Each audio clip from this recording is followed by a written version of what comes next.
I think the key to happiness is having a good smelling truck. Look at that. It's like key we're gonna throw it in there.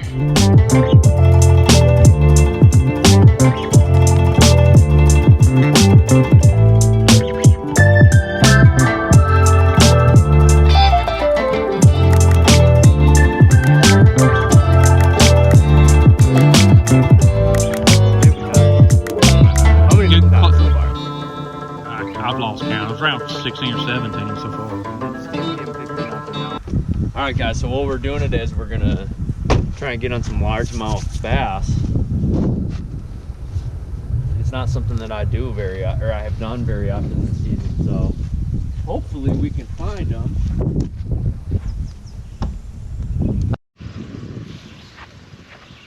Don't catch all the fish now, okay? I'm not gonna make any promises. All right.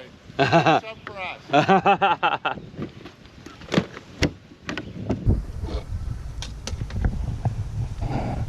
Do we even bring the... Let's keep the sissy sticks in the... Yeah, we're not even bringing them all today. Do you think homeboy went down there to look for smallmouth and he came up short with this? I have a feeling that's what went down, dude.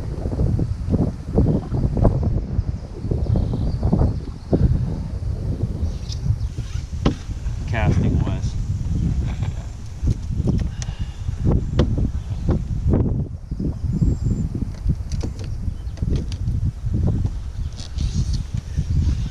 You know how to use a jig? You better to be in this boat. I'm gonna pull you out a Ned rig just in case you need it.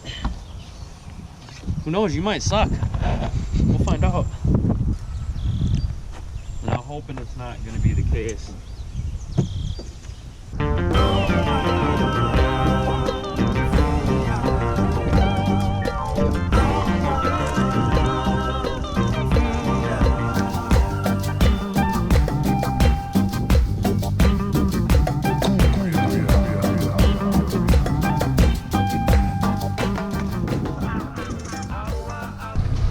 Alright guys, so what we got going on today, me and Benjamin are gonna go look for some post-spawn largemouth. 63 degrees, dude. So they probably, I'm guessing once we get a little bit shallow, and this is surface temp, but I'm guessing once we get a little bit shallower, they should be somewhere in the upper 60s, and it'll probably get to the 70s later today. But we're gonna try this out and see if we can find them. Post-spawn largemouth are probably the biggest challenge of the year for me until they start getting offshore. So this is gonna be a fun deal to try and uncrack the code for me. So me and Ben are gonna get after it and see if we can find them. So we're gonna try to get on the edge of this and hope that some post spawners move out, and we're gonna fish it for a little bit.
Oh, he's post for sure, dude. Look at this thing, how scrawny he is. That's a sign that they're post spawn for sure. 100%. See where I cast it, bud? Not really. Oh, here. Actually, there's more right there. Let's see if there's a little...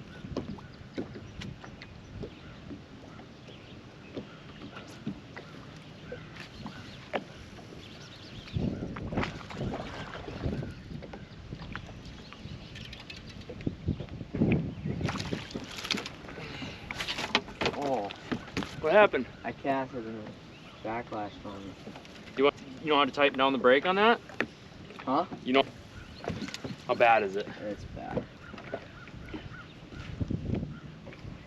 So this is a brake. Just tighten it. So right now it's on 10. Let's put it on 14 for you. All right, guys. So I think me and Ben figured it out. I'm running an Outkast Tackle Pro Swim Jig, and we got one in Ben's hand, and now we're gonna rig up another one. So what I like to do with my swim jig setup, right now I got like the Toxic Pro lineup, and this is, I believe it's a 7'3" medium, pretty sensitive rod. And what I like to do with the swim jig is usually it's gonna be braid to a leader, and I like to run the FG nut, and I like a 20-pound leader. The important thing is identifying the cover that you're fishing. Like if I was fishing reeds like I was the other night, I'm gonna use a heavier rod, either a heavy or medium heavy with a longer tip on it. Like this is a 7.3 rod. Ben's got a 7.6. And what's really beneficial about that 7.6 is you got the leverage to get them out of like hard cover like reeds. Reeds is more of a harder grass, and it's harder to get them out. A lot of times what happens is they wrap around those reeds and they don't want to come out after that. What I'm doing, since we're not fishing reeds, we're fishing some softer cover. You know, there's starting to be some coontail that's coming up right now, and we're fishing that, which is a little bit softer, obviously. So, and again, 30-pound test to 20-pound test. If I connect it with the FG nut, it's probably the most reliable leader knot that you can do. The best video, if you're just starting to get into tie it, is a video that I think Mark Zona did, and that was by far the best one that I found that worked for me. But the main tip to tying this knot is to make sure that when the knot is in front of me and I got it tight, that I'm not pulling it so tight, like uber tight, to the point to where the coils don't want to fold down. And I think that's where a lot of people have problems with it.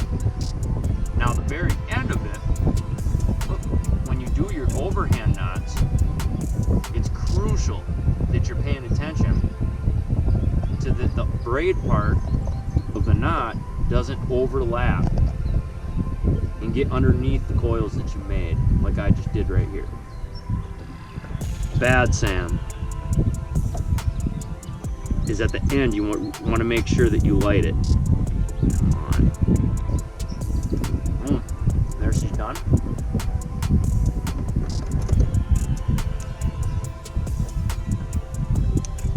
Length, I will get it just before the spool because this will reel down in. We're kind of looking for bluegill beds or bluegill spawn, and that usually will put the bass around that area, especially the post spawn ones. And what we're doing is we're just running this swim jig very slowly through the water, just kind of creeping it around, trying to cover as much water as we can.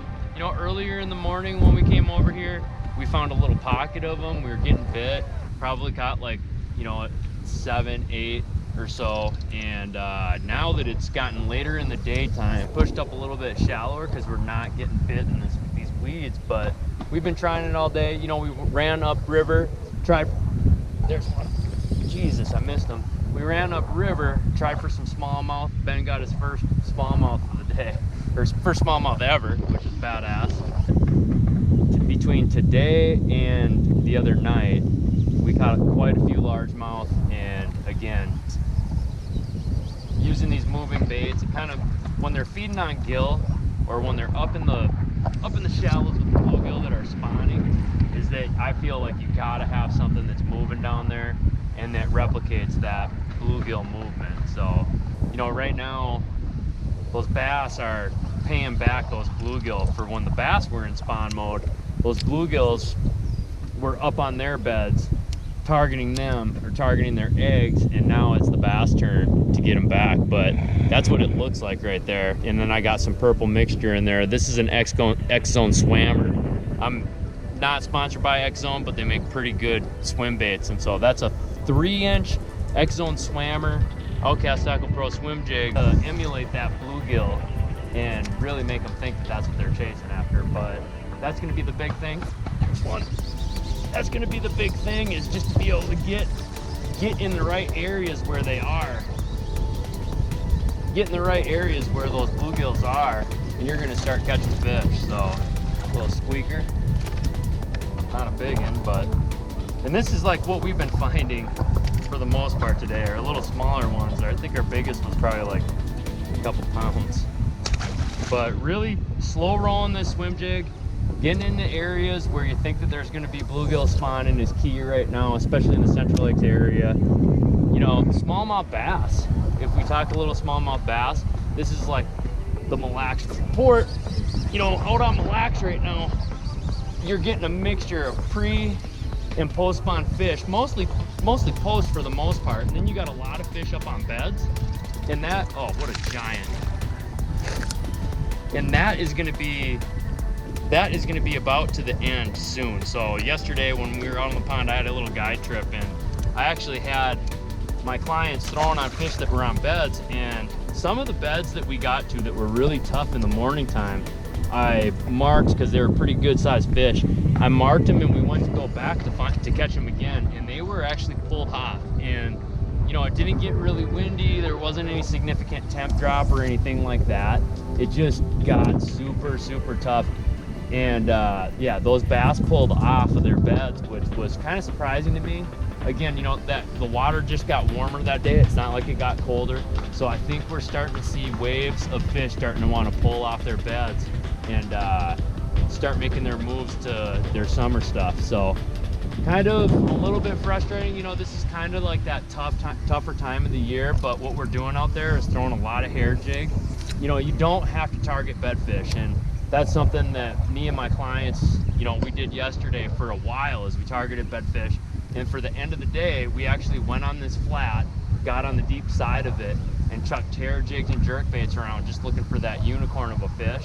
And it definitely worked out for us. My client caught a 5-pounder, and she was definitely pre-spawn.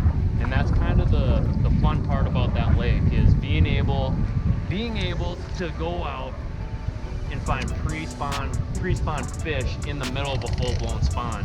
One of the big things that I do out there is I really look at water temp, really to make sure that I'm in the right areas or the best chances of getting a pre-spawn fish. So you can do this probably for like the next couple weeks, or the next week, maybe 3-4 days at the very shortest time span, and then pretty much a lot of these fish you'll be finding post-spawn. So it's kind of one of those deals where it's timing, and you got to be able to be in the right water. But if you put your electronics down, you know, put those $1,000 screens to use and really start looking for the right water temps. That's going to be key as far as finding those pre-spawners. If you guys are looking to book a guide trip, you guys can hit me up on my social media platforms and shoot me a message, and we'll get you guys scheduled. But for now, me and Ben are gonna keep on fishing for a little bit longer, and hopefully we can run into a couple good ones while we're doing this.